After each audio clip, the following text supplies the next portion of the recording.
In this video, pag-uusapan natin ang excise taxes imposed on petroleum products. So as far as Sipala is concerned, so we don't have to deal or to know itong mga specifics na to. For example, itong petrolatum, okay, mineral oil, denatured alcohol, okay. Ang goal lang natin dito is mag-compute ng excise tax. Okay, so sige, let's answer, no?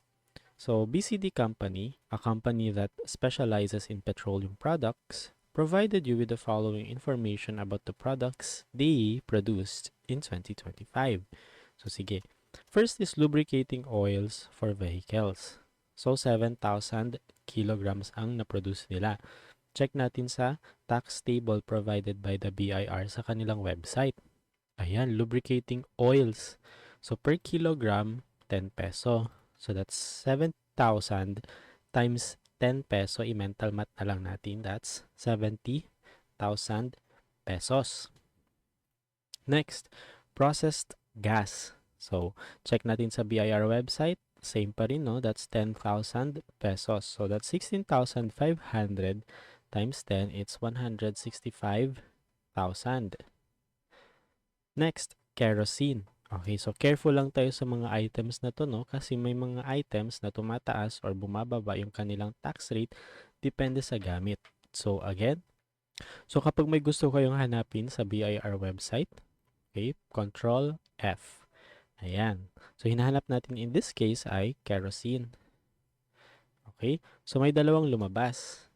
Kerosene na as is and kerosene used for aviation or bilang gas ng eroplano. So as you can see, kapag ginamit sa eroplano, less na 1 peso. Okay? So sige, check natin. 20% was used for aviation fuel. So that's 23,500 times 20% times 4. Okay? So sige, check natin. 23,500 times 20% times 4. So, ang sagot ay 18,800. Next, paano naman yung 80%? So, ibig sabihin yung kerosene as is siya or used for other purposes aside sa aviation. So, check natin. So, ang opposite ng, or ang natira na lang is 80%.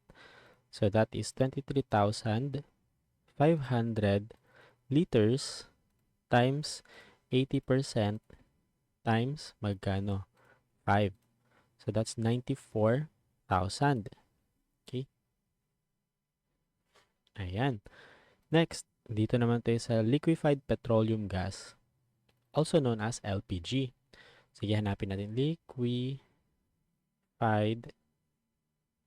petroleum gas. So ayan, may tatlong lumabas. Okay? So again, nag-iiba-iba yung tax rate pwedeng dahil sa paggamit. Okay. So first is try natin itong 25% used for motive power. So ang sabi dito, 6% daw per kilogram. Eh merong 25,000 kilograms.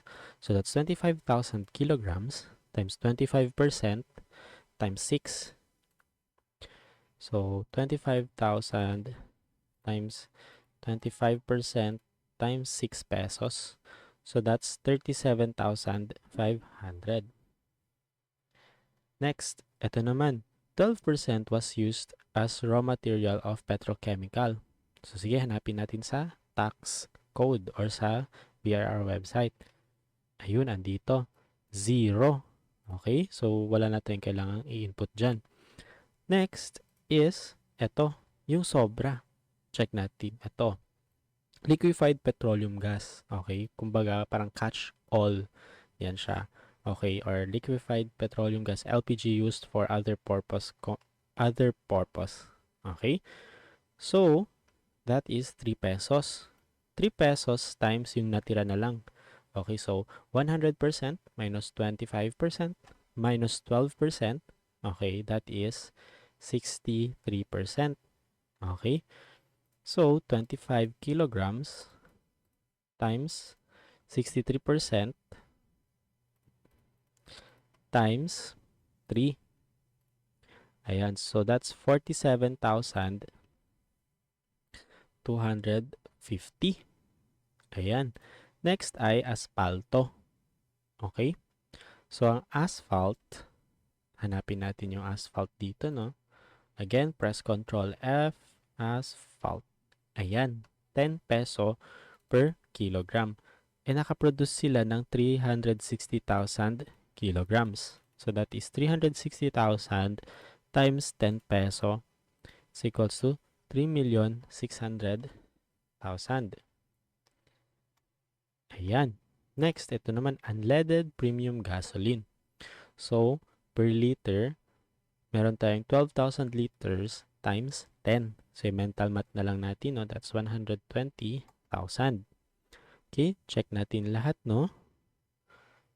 Ayun, so na-input naman lahat. So, ang total niyan ay, so kinompute ko na yun siya in advance, so you can check it later, 4,152,550.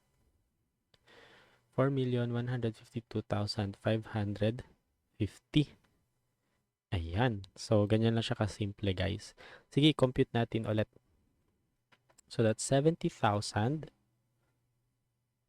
plus 165,000 plus 18,800 plus 94,000 plus 37,500 plus 47,250 plus 3,600,000 plus 120,000. And so that's 4,152,550. So now you try this problem yourself and see you sa susunod na video.